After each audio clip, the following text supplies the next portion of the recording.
Tamara App Review. Is this buy now, pay later worth it? So what is Tamara? Tamara is a Sharia-compliant BNPL platform operating in Saudi Arabia, UAE, Kuwait, and Bahrain.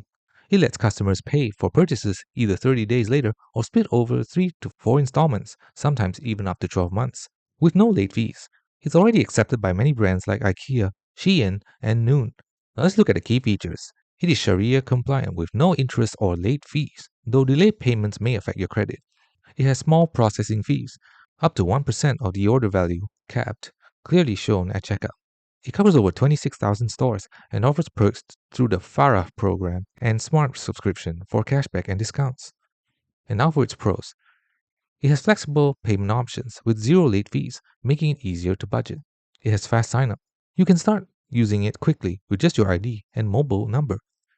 And finally, it helps merchants and shoppers. Merchants earn more and users gain flexibility without interest. However, it has some cons. You have an overspending risk.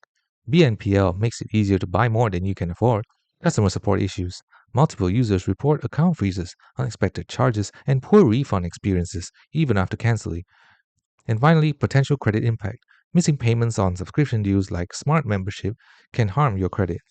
So is Tamara worth it? Yes, if you need short-term flexibility, manage payments responsibly, and value Sharia compliance. But beware, use it with caution. Track your spending, understand fees, and be prepared for service hiccups. Thanks for watching. Don't forget to like and subscribe for more videos.